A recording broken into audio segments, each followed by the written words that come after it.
The boy was wearing swim trunks, and his brown, tanned torso and feet were bare. Walter watched, dejected, as the slender remains were maneuvered onto a stretcher waiting on a patch of thick grass, then covered over with a thin sheet.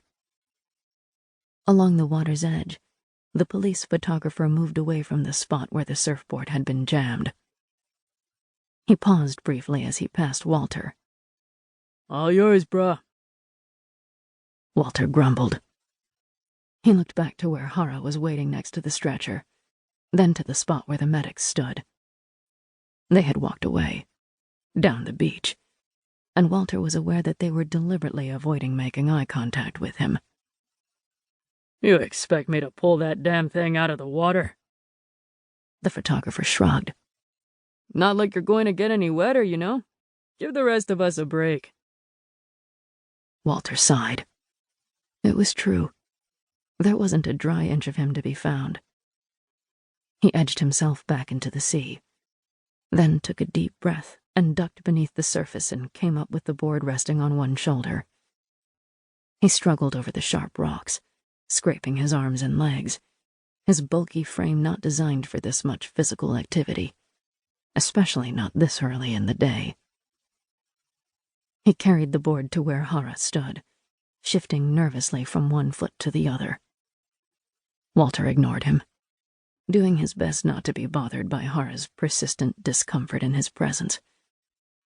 Every junior officer who had ever worked for him had exhibited the same nervous response, and though Hara had been under Walter's supervision for nearly 4 months, he was clearly not going to be an exception. No practical experience, but clearly eager to learn, thought Walter. Maybe too eager. At 23, Hara was an absolute pain in the ass, and in Walter's estimation, he was far too good-looking to be a cop. Wherever he went, it seemed that a small parade of women magically appeared in his wake. Walter had just enough sense of self to admit that he found this to be more exasperating than anything else. "Captain, there's something you should take a look at in here. What I mean is, sir, I think you might want to—" Walter held up an impatient hand. "What is it, Hara?" "The body, sir." Walter sighed. "Just spit it out, please." "Well," Hara began, confused. "The head wound—" Walter walked past him without saying anything more.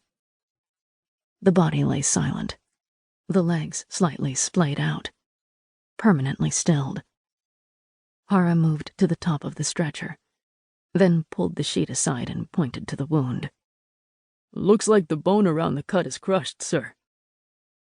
Walter frowned. He stared in silence, considering the inference. "And he hit those lava rocks and split his skull open with the impact of coming off the board, most likely. Except for this, sir." Hara stepped to the side, pointed at the gash. Walter bent closer and peered at the wound.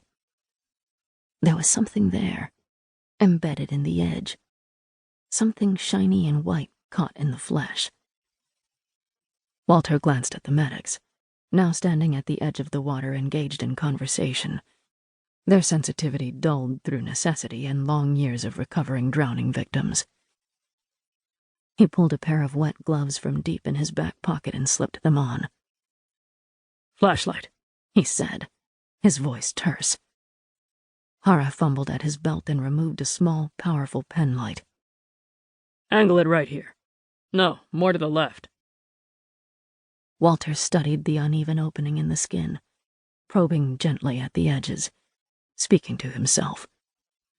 Hara stood beside him, still fidgeting. Walter shook his head in confusion. "Well, I'll be damned. If I'm not mistaken, that's a mano tooth."